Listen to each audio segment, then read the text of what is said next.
Hola jóvenes, ¿cómo están? Voy a ser breve con esta clase.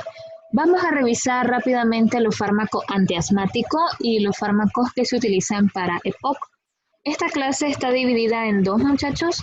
Vamos a revisar primeramente los fármacos para el asma, que prácticamente pues ahí van a ver ustedes que se comparten con los del EPOC. Entonces, vamos a revisar brevemente lo que es el asma. Es una enfermedad inflamatoria, eso es algo muy importante que nosotros tenemos que tener en consideración para poder comprender el tratamiento que utilizamos en estos pacientes. Entonces, es una enfermedad inflamatoria. ¿De dónde? De las vías aéreas. Es decir, el paciente asmático hace dilatación de la vía pulmonar, de los bronquios, y hace a su vez inflamación, las dos cosas. Entonces se caracteriza por inflamación, hiperreactividad bronquial, que prácticamente la hiperreactividad es la excesiva funcionabilidad de los bronquios, y el broncoespasmo severo que hacen estos pacientes. Entonces, si yo les pregunto cuál es la triada nosotros en medicina le decimos a tres síntomas característicos. Entonces, ¿cuál es la triada del asma? Ahí la tienen. Broncoconstricción o broncoespasmo, hiperreactividad bronquial e inflamación. Son los tres síntomas característicos de esta enfermedad. Aquí tienen ustedes y se los puse otra manera de decir asma, enfermedad de vías respiratorias caracterizado por episodios de asfixia. Es decir, el paciente si tiene los bronquios comprimidos o meramente pues broncocontraídos, eh, más la inflamación, claramente este paciente hace asfixia. Entonces es precisamente porque se mantiene de manera sostenida. Cuando nosotros decimos de manera sostenida, es que es persistente. Síntomas característicos, la tos, la sibilancia, que es como que el paciente tenga un silbido o sonido de que alguien está silbando en sus pulmones, la disnea, que es la dificultad respiratoria, y la opresión torácica, producto de la misma broncoconstricción. Aquí les puse la etiología. Cuando hablamos en medicina de etiología son causas. ¿Cuáles son las causas más comunes del asma? Los directos y los indirectos. Dentro de los directos son los más comunes. Ahí tenemos cualquier infección de vías respiratorias, una neumonía, una bronquitis puede desencadenar crisis de asma en el paciente asmático. El tabaco, el cigarro, el frío, la humedad, los cambios climáticos, los alergenos, los contaminantes atmosféricos, claramente son causas directas de causar asma. De manera indirecta, el ejercicio físico, los alergenos, aditivos alimentarios, como por ejemplo los sulfitos. Los sulfitos los encontramos bastante en el langostín, los langostinos, así de que un paciente alérgico y asmático, que casi siempre van de la mano, estos dos entidades, no le podemos ofrecer mariscos, específicamente la langosta, el langostino, porque obviamente pues tienen grandes cantidades de sulfito que le pueden producir la alergia o la crisis de asma en ese momento. El embarazo, producto pues por las hormonas, pueden tener alteración de broncoespasmos que pueden detonar en la paciente asmática y embarazada. Tormenta o inversiones térmicas o mejor dicho lo que nosotros decimos tormenta de citoquinas, que son respuestas inflamatorias severas. También el paciente nos puede detonar la crisis de asma. Ciertos fármacos, la sinusitis, la menstruación prácticamente porque esto es un proceso inflamatorio, así de que tal vez algunos de mis estudiantes, mis chicas, que tengan algún antecedente de asma han podido observar que durante la menstruación pueden tener mayor exacerbación de una crisis asmática producto de que hay una respuesta inflamatoria en el organismo activa en ese momento. Y problemas de reflujo gastroesofágico, precisamente porque el reflujo puede activar los centros tusígenos que existen en el área faríngea, entonces pueden también alterar el reflejo de la tos a nivel pulmonar y el paciente puede empezar a inflamar vías respiratorias por un reflujo gastroesofágico. Entonces, aquí les puse de manera rápida y general un poco de fisiopatología del asma, que prácticamente inicia con una inflamación. La inflamación me lleva a una contracción de los bronquios. Esto hace que ellos se pongan más hinchados o edematizados. Hay mayor cambio en la mucosa que me puede conllevar a tener hipersecreción de moco, es decir, mayor producción de moco a nivel de los bronquios. y estos son cambios estructurales en la vía aérea. Claramente, muchachos, el asma es algo que nosotros podemos revertir. No es algo que, no es algo que podemos curar, sino que podemos revertir y controlar la crisis, pero realmente no curamos al paciente con asma. El asma puede, en el caso de los niños, puede inactivarse en cierto tiempo, pero en etapa adulta puede volver a detonarlo. Para que pues ahí no consideren que el asma nosotros lo curamos, no, realmente lo que hacemos es controlar y revertir inflamación y revertir la broncoconstricción. Pero realmente el paciente ya tiene en su sistema inmunológico, que es una persona con respuesta hipersensibilidad tipo 4, más activa que una persona no alérgica. Entonces es algo que nosotros no podemos controlar al 100%. Esto nada más lo dejo para que ustedes conozcan la clasificación de la gravedad del asma en asmas intermitentes, persistentes leves, persistentes moderadas, persistentes graves. Entonces, solamente para que ustedes conozcan la sintomatología de día, la medicación de alivio, los síntomas nocturnos, la limitación de la actividad, las funciones pulmonares, exacerbaciones, pero esto es meramente para estudiantes de medicina. Entonces, solamente para que ustedes los conozcan, ahí se los dejo. Les puse ahí la tríada característica, la tos, la disnea, la sibilancia. El asma generalmente inicia con un cuadro gripal o con una tos. Así de que, como les estaba diciendo, dentro de las causas directas son las infecciones, sobre todo vías respiratorias que pueden detonar una crisis de asma. Posteriormente la disnea, la sensación del pecho apretado, que es producto de la severidad de la asfixia que el paciente tenga. Las metas del tratamiento, es decir, ¿para qué nosotros damos un tratamiento en el asma, un tratamiento oportuno? Porque obviamente pues quiero prevenir. Así que estos tratamientos que nosotros utilizamos sirven de manera para controlar la crisis y para prevenir crisis futuras. Entonces, prevenir los síntomas y las molestias crónicas, mantener la función pulmonar lo más cercano a lo normal, para que el paciente pueda tener una vida bastante normal y activa, mantener niveles de actividad normal, mantener lo que es la prevención de las exacerbaciones recurrentes, y la necesidad de las hospitalizaciones, porque realmente el asma requiere de ingreso, depende de la crisis, sobre todo las moderadas, las graves, requieren ingreso en los niños y en adultos.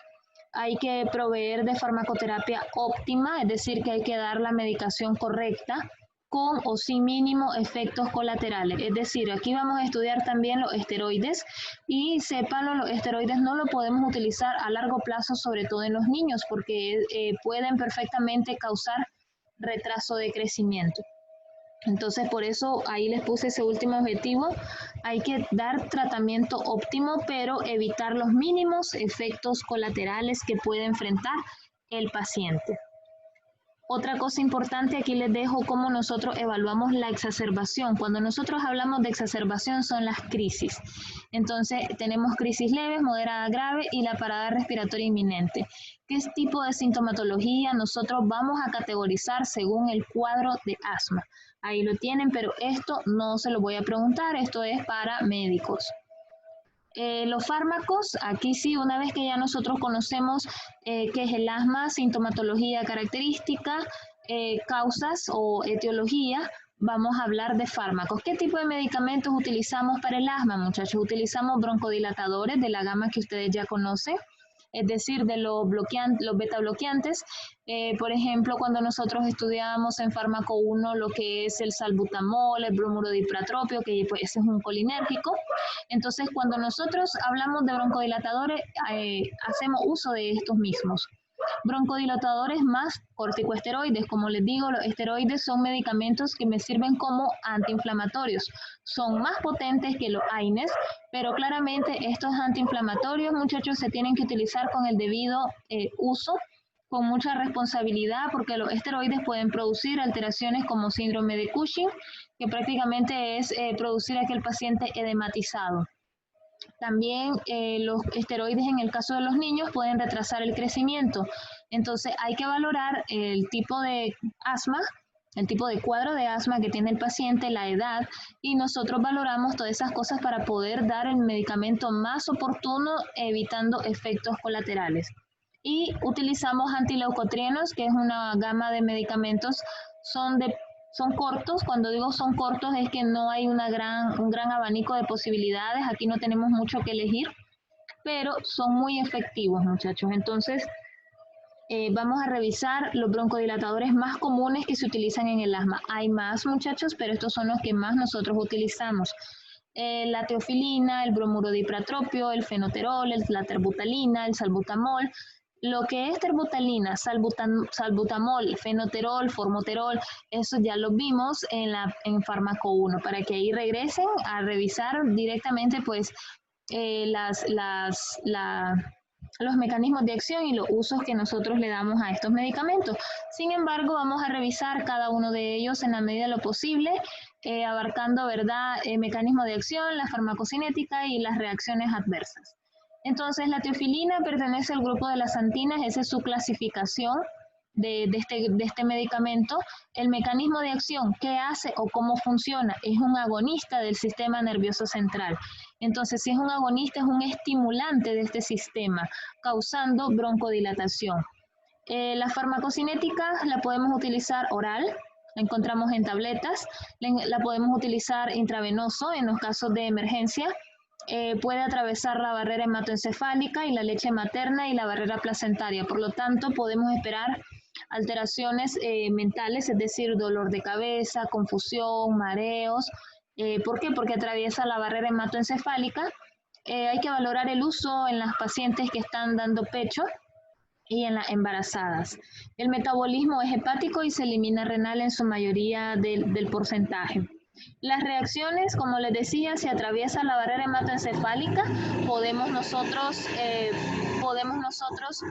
encontrar las cefaleas o dolores de cabeza, el insomnio, dolores meramente pues de la cefalea es igual a dolor de cabeza, no me digan cefalia, es cefalea.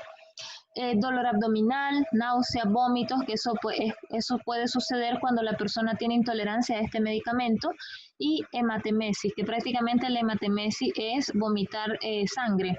Pero esto puede estar indicado, por ejemplo, en aquel paciente que tiene una crisis de asma y tiene, por ejemplo, activo tal vez un sangrado de tubo digestivo en ese momento, favorece la hematemesis, o que tenga úlceras estomacales, favorece la hematemesis, o cualquier irritación en el tubo digestivo. En ese momento la teofilina puede ser muy contraproducente usarla. El bromuro de ipratropio, muy utilizado, muchachos, por nosotros, ¿verdad? Es mucho más tolerable que salbutamol, siempre se los he explicado. Este fármaco de clasificación anticolinérgica, como les decía, eso ya lo vimos, derivado de la atropina. Recuerden eso, ¿verdad? Nosotros obtenemos bromuro de ipratropio a partir de atropina, que atropina es un antídoto utilizado para intoxicaciones por órganos fosforados. Entonces, si recordamos que es un anticolinérgico, significa que bloquea el sistema parasimpático. Por lo tanto, si bloquea los receptores muscarínicos, produce a nivel pulmonar la broncodilatación. Por eso ahí les puse, bloquea los receptores muscarínicos en el tejido pulmonar, inhibiendo la broncoconstricción. Si inhibimos la broncoconstricción, favorecemos broncodilatación. La farmacocinética, pues lo encontramos inhalado, lo encontramos líquido para utilizar en las nebulizaciones, no atraviesa la barrera hematoencefálica, por lo tanto no genera ese tipo de sintomatología de dolores de cabeza, no genera síntomas tan invasivos, agresivos. Por eso les digo, es un medicamento que tiene pocas reacciones y que es bien tolerado tanto por adultos como por niños. Dentro de las reacciones más comunes, mareo, puede ser esto en dependencia según la tolerancia del medicamento, del paciente al medicamento, náuseas, tos, puede generar tos, pero en el caso de que utilicemos excesivas dosis, puede generar también sequedad de boca, sobre todo cuando lo combinamos con la solución salina. Recuerden que son sales, por lo tanto puede generar resequedad del tracto respiratorio alto, como por ejemplo la boca, la orofaringe, el inicio de la tráquea. Entonces prácticamente sí puede generar ese tipo de resequedad de vías respiratorias, pero cuando lo utilizamos a largo plazo también.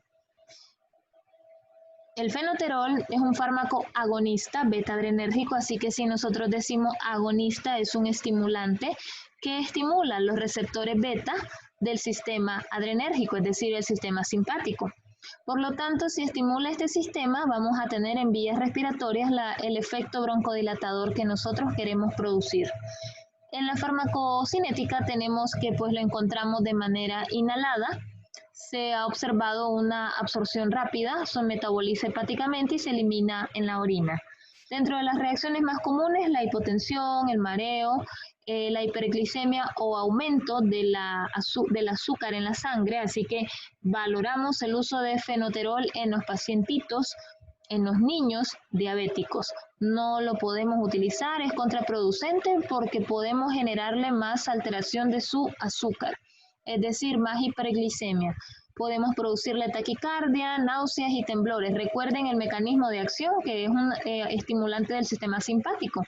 Así que si recordamos qué hacemos cuando estimulamos el simpático, recordamos taquicardia, broncodilatación, recordamos hiperglicemia, puede generar insomnios, puede generar temblores como el salbutamol.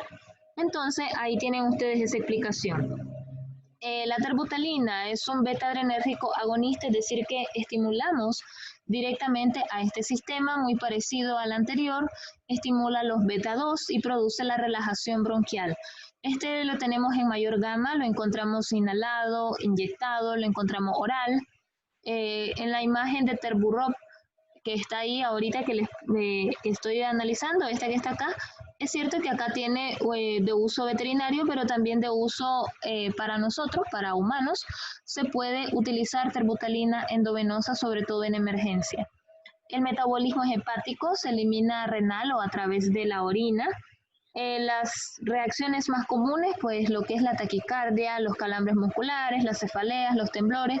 Recuerden, también nos puede subir el azúcar. Recuerden que este medicamento es un agonista beta, así que esperemos ese tipo de reacciones. Tenemos el salbutamol, ya ustedes lo conocen, este es un agonista beta, un beta adrenérgico. Estimula los receptores beta produciendo la relajación bronquial o la broncodilatación. Lo encontramos inhalado, que es lo que más nosotros lo utilizamos, tanto en spray, tanto en solución para nebulización, lo encontramos inyectable y lo encontramos de uso oral. O lo que nosotros decimos también como oro inhalado. Es decir, que se inhala, se coloca en la boca, eso es lo que se llama de esa manera, como por ejemplo el uso de los inhaladores o MDI que le decimos nosotros. El metabolismo es hepático, se elimina en la orina. Dentro de las reacciones más comunes, las mismas que ya conocemos, taquicardia, temblor, ansiedad, sequedad de boca, dolores de cabeza. ¿Por qué? Porque recuerden el mecanismo de acción que hace salbutamol. Tenemos también el tratamiento con esteroides, de los más comunes, muchachos, porque hay más gama de esteroides. Tenemos los más utilizados en asma, la beclometasona, la fluticasona, la mometasona, el budesonide, el flunizolido, la triamcinolona, y tenemos también, aquí faltó prednisona. Solamente les digo, ¿verdad? Prednisona también es parte de este grupo de esteroides, hidrocortisona también es parte de este grupo, para que ustedes pues los conozcan. Entonces, de manera general, es decir, ¿qué hacen los corticosteroides? ¿Cómo actúan? Estos son medicamentos, como les decía, son más potentes que los AINES. Recordemos que los AINES son medicamentos antiinflamatorios, pero no son a base de esteroides. En este caso, los esteroides son antiinflamatorios, pero son más potentes que los AINES. Entonces, son medicamentos que no relajan el músculo liso. Ahí se los dejo hasta en mayúscula. No relajan el músculo liso. ¿Cómo funcionan? Producen antiinflamación. Es decir, que llegan a los sitios de donde se encuentra el músculo liso, en este caso el bronquio inflamado, y empieza a modular el efecto de las quimiosinas inflamatorias, es decir, que inhibe las interleucinas, inhibe las bradicininas, inhibe las interleucinas, las bradicininas, que son sustancias que me producen inflamación. Inhibe lo que nosotros conocemos también cuando hablábamos de AINES, que la COX-1, que la COX-2, prostaglandinas. Entonces prácticamente los esteroides hacen lo mismo que los AINES, pero de una manera más rápida y más potente. Entonces producen, ¿verdad?, ese tipo de respuesta antiinflamatoria, inhiben la acumulación de los basófilos, los eosinófilos, los leucotrienos y la histamina. Para que ustedes vean, son amplios. Es cierto que son muy buenos, son muy potentes, pero no los debemos de utilizar de uso indiscriminado. La beclometasona la encuentran inhalada, su metabolismo es hepático, su eliminación parte renal y parte a través de las vías biliares. Dentro de las reacciones más frecuentes, irritación de la mucosa de la nariz o nasal, pueden producir ronquera o epistaxis. Precisamente pueden producir epistaxis, que es sangrado nasal, por la cantidad de fármaco, o mejor dicho, la irritación que puede producir en la mucosa nasal. De igual forma, en la garganta, por eso el paciente puede tener alteraciones como esa ronquera. Tenemos la fluticasona, muy utilizado, Avamis, ahí les dejo el nombre comercial. Es buenísimo, pero tiene un alto costo, muchachos. Más o menos ese spray viene costando entre 800 y 850, depende de la farmacia. Es bastante caro, pero realmente tiene efecto rápido, muy buen esteroide. Entonces la fluticasona la encuentran inhalada, su metabolismo es hepático y se elimina renal. Dentro de las reacciones, como es directamente aplicado sobre la nariz, puede producir resequedad de la nariz y puede generarnos hemorragia nasal, ardor en la nariz. Precisamente es por el uso que se le da a este medicamento. Esperemos esas reacciones. Dolores de cabeza, puede ser un dolor de cabeza a los 30 minutos, a los 15 minutos después de haber utilizado la dosis, porque recuerden que esto está a nivel nasal, dejamos el spray, y esto puede directamente alterar rápidamente la conexión interna que existe entre la nariz y la base del cerebro, y podemos nosotros generar dolor de cabeza por este tipo de uso de medicación. Podemos generar faringitis, es decir, que se nos puede inflamar la faringe por el uso inadecuado. A veces que hay pacientes que abusan de los medicamentos y lo utilizan cada 3 horas, cada 2 horas, y están dándose los puff a cada rato. Entonces, son cosas que uno le explica al paciente el tiempo adecuado según el caso de cada quien. Y puede producir la sequedad nasal. Tenemos también lo que es vamos con la siguiente. Como les decía, pues la fluticasona es bastante tolerable, con esa reacción. Lamentablemente, pues esa reacción es la que podemos nosotros esperar. Entonces, bueno, terminamos en esta parte, ya no tengo más ahorita.